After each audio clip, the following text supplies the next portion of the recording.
All right, I've been seeing everybody else talk about every movie they watched in the month of May, and I figured why not throw in my 2 cents here. So this is every movie that I watched in the month of May. I'm gonna give you my ratings on them and everything I thought about them. These are new watches, rewatches, everything I saw in theaters. Yeah, let's hop into it. First thing I saw in the month of May was Thunderbolts, the newest MCU movie.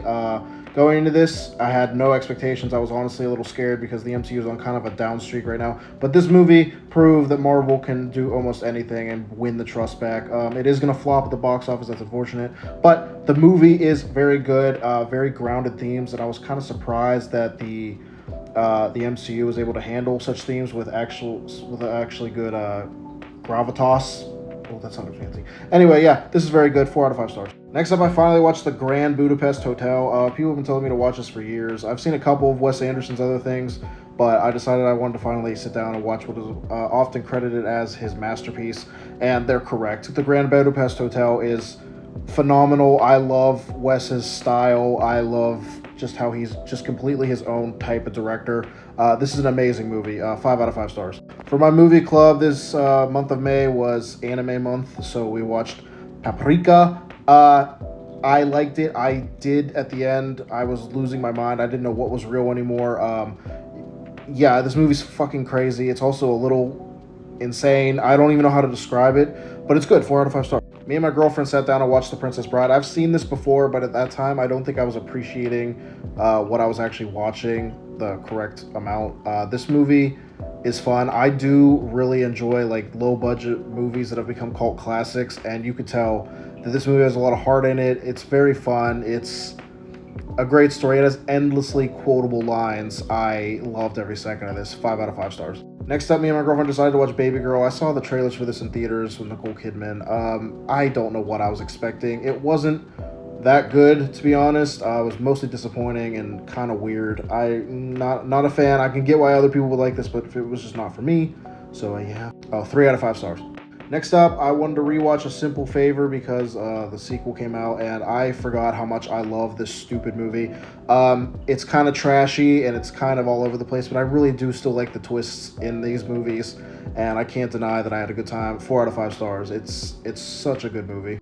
Finally decided to sit down and finish off the Sony Spider-Man universe, whatever the hell they wanted to call their universe of Spider-Man villain movies. I watched Kraven the Hunter.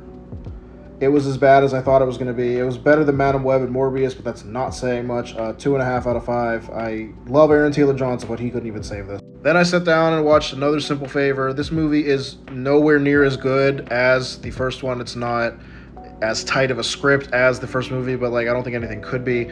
This movie amps up the stakes. It's kind of batshit insane. I'm not going to lie. This movie's kind of crazy.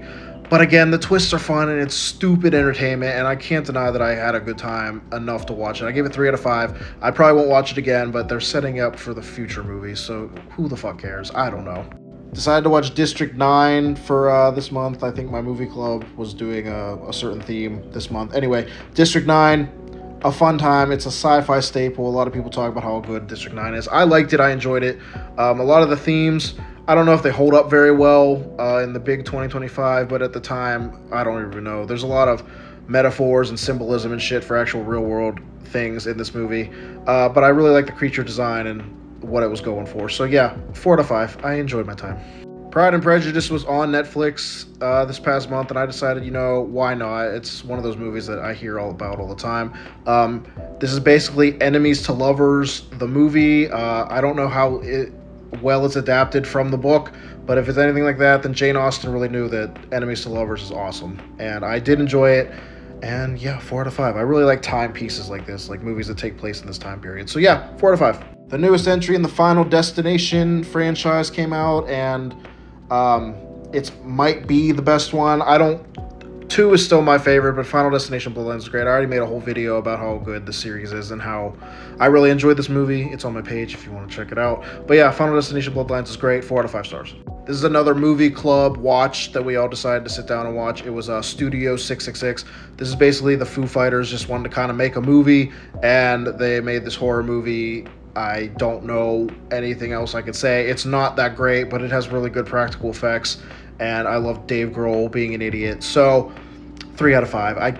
I didn't hate it, but I really didn't love it either. In preparation for the live action Lilo and Stitch, I sat down and rewatched the Lilo and Stitch. This movie is perfect. I love this movie so much. It might be my favorite Disney movie. I don't know, but it has so much heart in this movie, and I was waiting for the live action to ruin it. And spoiler alert, we're gonna get to that. It did, but this movie's fucking fantastic. 5 out of 5. I have no complaints. Wanted to watch Moana 2 because I missed it in theaters. I heard it was disappointing, and it was completely correct. Moana, the first one, is a 5 out of 5. That movie is fantastic. This one, not as good. You could feel that it was a TV show before it got a budget and became a movie, and it's just kind of a bunch of stories stitched together. I hated the crew she took with her on this one.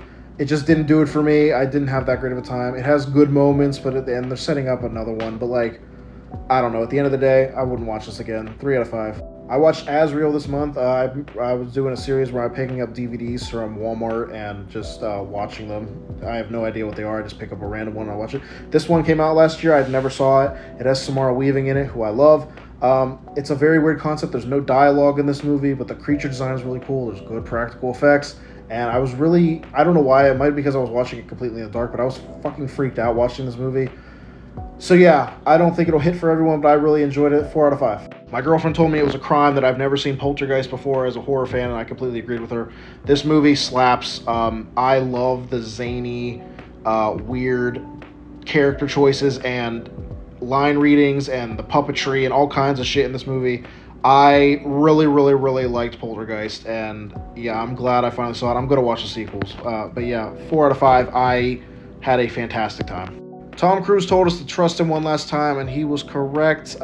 These movies are just fun every time you watch them. Tom Cruise putting his life on the line every time hits.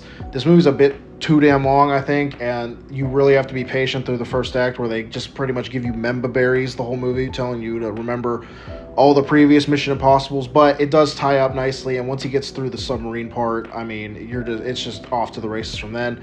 I really enjoyed it. I'm not as high as anyone else on it, but I gave it 3.5 out of 5. It's still fun, and if this is the last time we see Tom Cruise as Ethan Hunt, then I'm happy. We watched 3 Billboards Outside Ebbing, Missouri. This movie got nominated for a bunch of awards a couple years ago. It's amazing. I love the character development of every character in this movie. I think it's fantastic. I'm not going to give you any details on it. You need to watch this one on your own. It's amazing. Just, just go in it.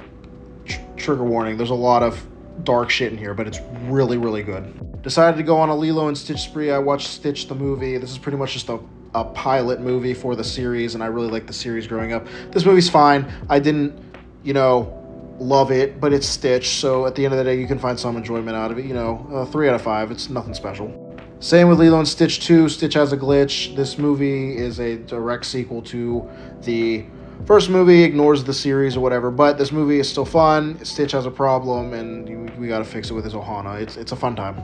3.5. I enjoyed this one, actually. And that brings us to Leroy and Stitch. This was the conclusion to the series, which I loved growing up, and this one is pretty much fucking Avengers Endgame for Lilo and Stitch, but I really enjoyed it. 3.5 out of 5.